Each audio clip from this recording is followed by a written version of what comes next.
मैं उम्मीद करता हूँ कि आप सभी अच्छे होंगे। I hope you are all well. चलिए हम अब नेक्स्ट क्वेश्चन पे हैं।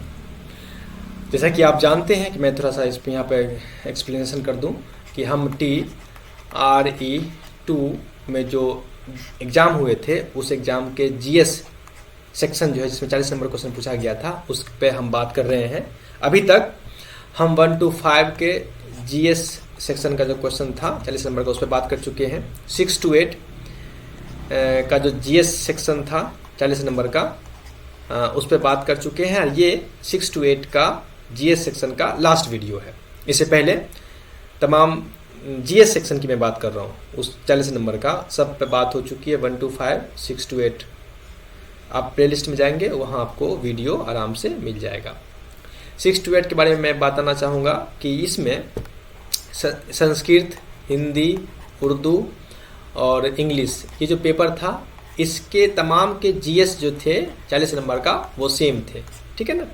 और मैथ और सोशल साइंस और साइंस इसके जो GS सेक्शन के थे 40 नंबर के ये सब क्वेश्चन सेम थे।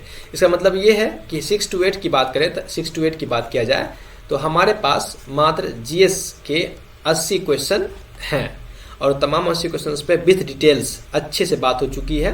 आप प्ले लिस्ट में जाएंगे, वहाँ आपको वीडियो मिल जाएगा। वीडियो देख करके कॉपी कलम साथ में रखेंगे, नोट बनाएंगे।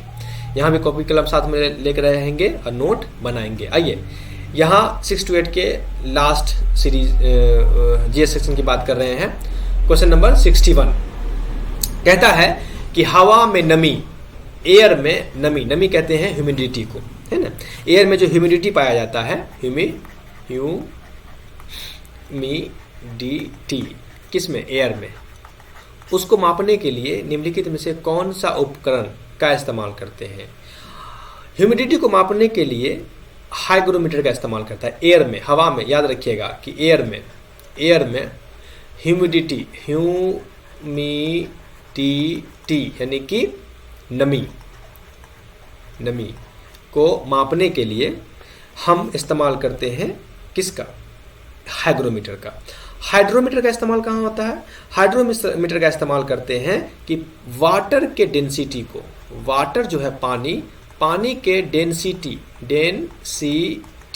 यानी कि पानी के घनत्व को मापने के लिए हम, लिखिएगा कॉपी में, हम हाइड्रोमीटर का इस्तेमाल करते हैं। फिर एरोमीटर का इस्तेमाल क्या करते हैं, एरोमीटर का इस्तेमाल जो है वो हम एयर और कुछ गैस जो होते हैं, कुछ गैसेस, उसके डेंसिटी को मापने के लिए हम इस्तेमाल करते हैं एरोमीटर, यानी कि घनत्व को मापने के लिए हम इस्तेमाल करते हैं एरोमीटर का। यानी कि एरोमीटर का इस्तेमाल क्या आता है, हवा और कुछ गैसेस जो हैं उसकी डेंसिटी, उसके घनत्व को मापने के लिए। हाइड्रोमीटर का इस्तेमाल क्या आता है, वाटर के डेंसिटी यानी पानी घनत्व को मापने के लिए करते हैं। और हाइग्रोमीटर का इस्तेमाल क्या आता है, एयर की ह्यूमिडिटी यानी कि एयर की, वायु की नमी को, वायु की आर्द्रता को मापने के लिए हाइग्रोमीटर का इस्तेमाल किया जाता है। कॉपी में आप सब नोट कीजिएगा टोटल चीज। आइए बात करते हैं 62 नंबर क्वेश्चंस की। बात करता है निम्नलिखित में से कौन सा, या सी, भूमध्य सागर से भारत के उत्तर पश्चिम भाग की ओर चलता या चलती है। भारत के उत्तर भूमध्य सागर से, यानी कि अगर ये आप देशांत समझ सकते हैं, हमारा इंडिया का नक्शा है तो ये भूमध्य रेखा है। इस भूमध्य रेखा से कौन सी ऐसी जो है वो उत्तर पश्चिम की तरफ चलती है, ठीक है ना, उत्तर पश्चिम की तरफ, उत्तर पश्चिम की तरफ, उत्तर पश्चिम की तरफ चलती है, कौन सी है। तो देखिए ये जो है इसे कहते हैं पश्चिमी विक्षोभ, इसकी इंग्लिश इसको कहते हैं, इसको कहते हैं, इसका नाम है पश्चिमी विक्षोभ। इसको कहते हैं इंग्लिश में western disturbance, western disturbance, western disturbance, पश्चिमी विक्षोभ। ये क्या है, वेस्टर्न डिस्टर्बेंस क्या है। वेस्टर्न डिस्टर्बेंस जो है एक कमजोर शीतोष्ण चक्रवात है। ये एक फीवल कमजोर साइक्लोन है, कमजोर चक्रवात है। ये एक कमजोर चक्रवात है, साइक्लोन है ये, ठीक है ना, चक्रवात है जो भूमध्य मेडिटेरियन सी से नॉर्थ वेस्ट की तरफ जाता है। मेडिटेरियन सी से इससे नॉर्थ वेस्ट की तरफ, इससे जो है नॉर्थ वेस्ट की तरफ ये जाता है मेडिटेरियन सी से, पश्चिमी भिक्षोम, ठीक है ना। ये क्या है? चक्रवात है, एक साइक्लोन है। 62, 63 में क्वेश्चन में बात कर रहा है कि किसके नेतृत्व में संथाल विद्रोह 1855 से 1856 हुआ। नहीं, 1855 से 1856 संथाल विद्रोह जो है वो किसके नेतृत्व में हुआ था? आपको पता होना चाहिए कि संथाल रिबेलियन जो है, संथाल विद्रोह जो है, कहाँ गया ये संथाल रिबेलियन, इसे कहते हैं संथाल रेबेलियन, संथाल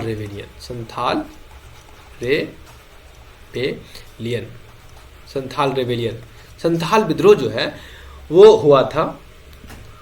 इसे ये आदिवासी विद्रोह था। संथाल विद्रोह जो है एक ट्राइबल विद्रोह था, ट्राइबल रिवोल्ट था, यानी कि आदिवासी विद्रोह था। ये जो है सिद्धू और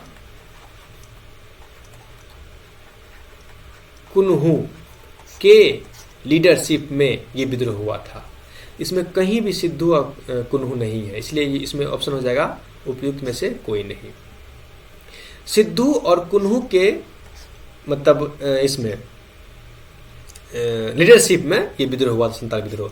संथाल विद्रोह जो शुरू हुआ था वो हुआ था झारखंड में, झारखंड, बिहार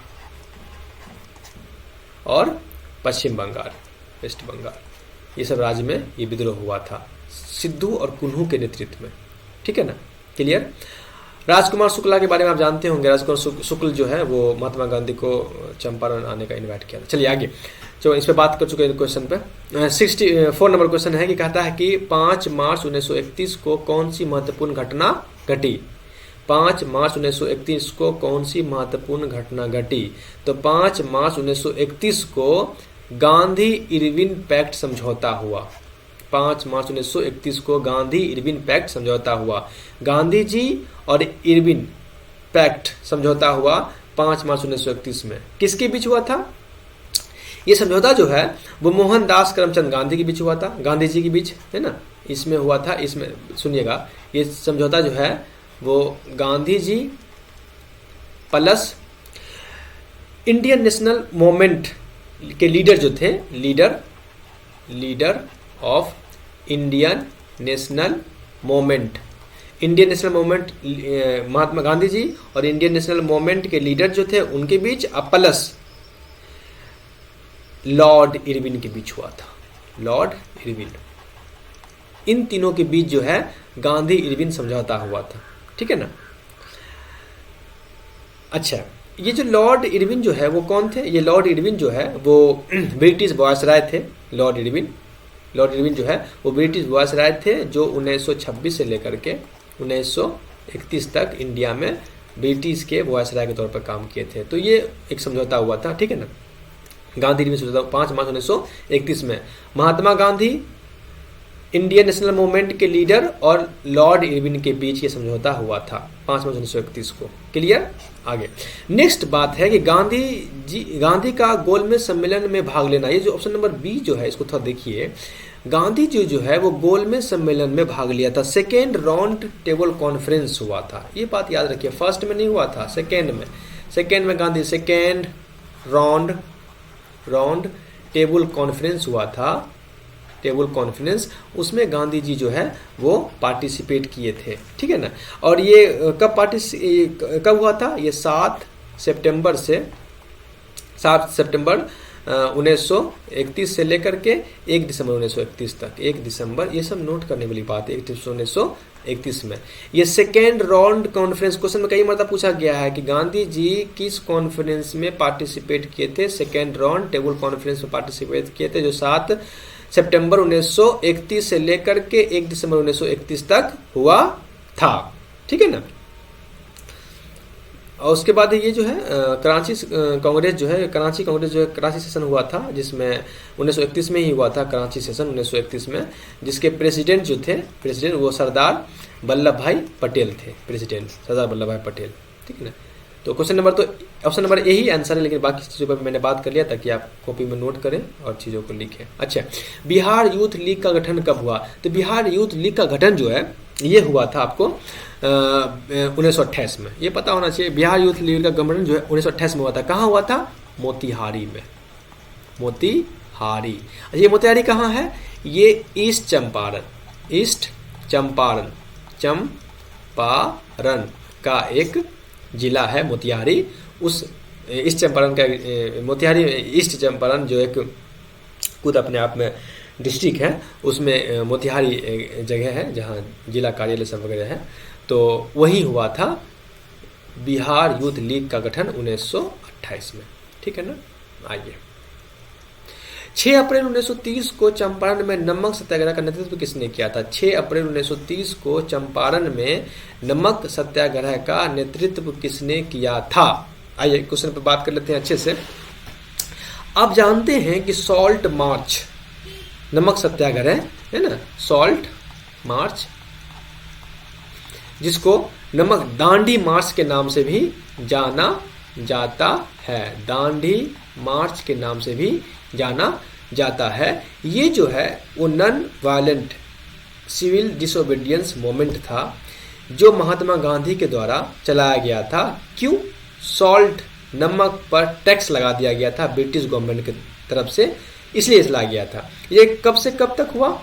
ये 12 मार्च से लेकर के, याद रखिएगा, 12 मार्च 1930 से, 12 मार्च 1930 से शुरू हुआ, 12 मार्च 1930 से शुरू हुआ। कहाँ शुरू हुआ? साबरमती आश्रम, साबरमती आश्रम, साबरमती आश्रम से शुरू हुआ और ये चला, चलते चलते चला गया 6 अप्रैल 1930 तक चला। कहाँ खत्म हुआ? दांडी, इसलिए इसको दांडी मार्च भी कहा जाता है। ठीक है ना। तो इस दौरान चंपारण की बात हो रहा है ना, चंपारण, इसी वजह। अच्छा, सॉल्ट मार्च के बारे में जानते हैं कि दांडी मार्च कहते हैं। ये एक नमक को जो टैक्स लगा था उस टैक्स के विरोध में गांधी जी ने एक मार्च स्टार्ट किया। जो मार्च जो है 12 मार्च 1930 से चला साबरमती आश्रम से, और 6 अप्रैल 1930 तक खत्म हुआ दांडी में जाकर खत्म हुआ। ठीक है ना। ये क्यों? क्योंकि नमक पर टैक्स लगा था। इसी दौरान चंपारण यानी बिहार में 13 लोग के ग्रुप थे, जो 13 लोग का ग्रुप था, और जिस ग्रुप का नेतृत्व कर रहे थे बिपिन बिहारी वर्मा। ये बिपिन बिहारी वर्मा जो है वो 13 लोग के ग्रुप थे और उस ग्रुप को ये हेड कर रहे थे। और चंपारण में नमक सत्याग्रह इन्होंने शुरू किया। चंपारण में नमक सत्याग्रह का नेतृत्व किसने? जो चंपारण में नमक सत्याग्रह हुआ था उसमें 13 लोग का ग्रुप था, उस ग्रुप का नेतृत्व करने वाले थे बिपिन बिहारी वर्मा। तो इसका आंसर हो जाएगा बिपिन बिहारी वर्मा। ठीक है ना, क्योंकि बात हो रही है चंपारण की, बात हो रही है बिहार की। ठीक है ना। तो 66 हो गया। 67 क्वेश्चन नंबर देखते हैं। 67 क्वेश्चन नंबर, पूना समझौता पर हस्ताक्षर कब किए गए थे? तो पूना समझौता जो हुआ था उस पर हस्ताक्षर जो हुआ था वो 24 सितंबर 1932 को, हाँ 24 सितंबर 1932 को पूना समझौता पर हस्ताक्षर हुआ था। Poona pact as sealed by between Mahatma Gandhi and doctor B R Ambedkar. ये जो पूना समझौता हुआ था वो गांधी जी के पास, अभी बात को आपको कॉपी में नोट करना चाहिए, ये गांधी जी और बी आर अम्बेडकर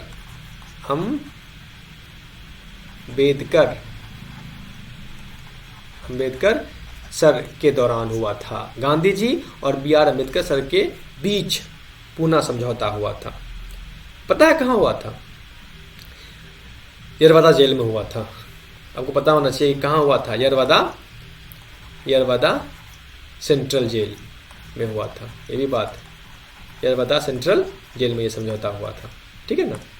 गांधी जी और इनके बीच बी आर अम्बेडकर के बीच क्यों हुआ था? क्योंकि अंग्रेज ने दलित वर्गों के लिए एक अलग इलेक्ट्रिएट सेपरेट इलेक्ट्रेट की घोषणा कर दी थी। उसके लिए गांधी जो है ना फास्टिंग करना शुरू कर दिया। तो उसके तब गांधी जी और अम्बेडकर के बीच जो है आपस में पुनः समझौता हुआ, और उस पर बहुत सारी बातें हैं जो उसको पढ़िएगा तब वो समझ में आएगा, ठीक है ना।